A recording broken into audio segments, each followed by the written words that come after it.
दिन से 3 दिन से बिना खाए पिए सोए यहाँ पे खड़े हैं। ऐसा करते IndiGo is back on its feet and our operations are stable. अगर फ्लाइट कैंसिल है तो ऐसा क्यों नहीं है?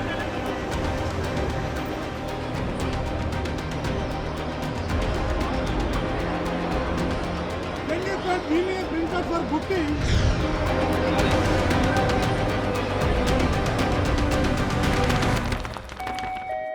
Attention, all passengers on flight.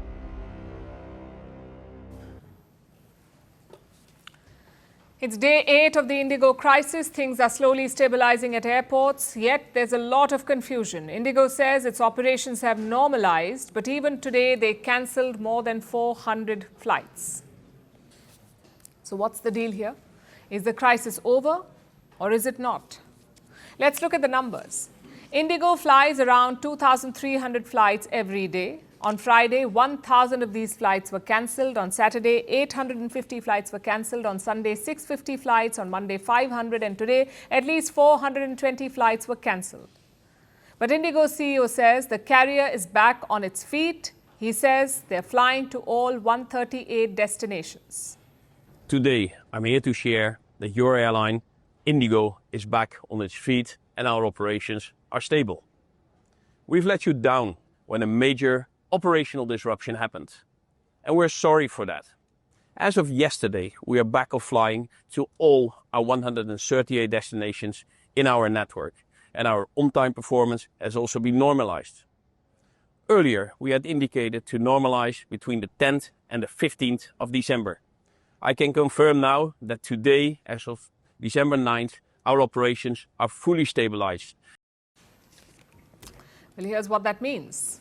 If your flight is published on IndiGo's website, it will fly. No delays, no cancellations. But it doesn't mean that the carrier is back to full capacity. Like I said, IndiGo usually flies around 2,300 flights in a day. They're still far away from that target. Tomorrow, they're expected to fly around 1,900 flights, meaning things are stable, but not normal. And what about the passengers?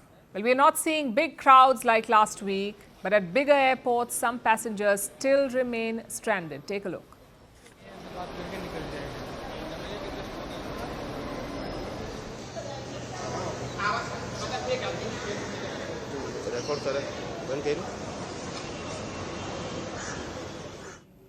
The government is also keeping a close watch. The Civil Aviation Minister gave his assessment in Parliament again. He promised strict action against IndiGo. DGCA has issued show-cause notices to IndiGo's senior leadership and commenced a detailed enforcement investigation. Depending on the outcome, strict and appropriate action, as empowered under the Aircraft Rules and Act, will be taken. No airline, however large, will be permitted to cause such hardship to passengers through planning failures, non-compliance, or non-adherence to statutory provisions. We're seeing some moves already. Today, the IndiGo CEO was summoned by the Aviation Ministry. He was asked to provide an update on the situation. IndiGo says all refunds until December 6th have been completed. The rest are being expedited. But a mistake of this scale cannot go unpunished. So today, the ministry cracked the whip. They have asked IndiGo to cut its schedule by 10%. Now, the schedule is basically the number of flights. If you operate 100 flights, your schedule is 100. IndiGo must slash around 10% of their flights. That's around 200 flights per day. And this is not just about the last 1 week. Look at the whole of November. IndiGo was permitted to fly more than 64,300 flights through the month. Out of these, more than 950 flights were cancelled. So the government now says IndiGo has not demonstrated efficiency. Therefore, 10% of their flights have been trimmed. That too on high-demand routes. It's a start, but it won't be enough. The government has two priorities right now. One, to resolve the current crisis, basically ensure that operations are back to normal, ensure all the refunds are processed, and ensure all the baggage is returned. This is the first and foremost priority. Secondly, there must be a thorough investigation because clearly something major went wrong. Initially, this crisis was blamed on new crew regulations, but turns out that's just half the story. IndiGo was only short of 120-odd pilots. They are blaming everything from technical glitches to adverse weather. So only a full investigation can get to the bottom of this. As for IndiGo, the real challenge begins now. They have dominated Indian skies for more than a decade. They have earned goodwill and trust.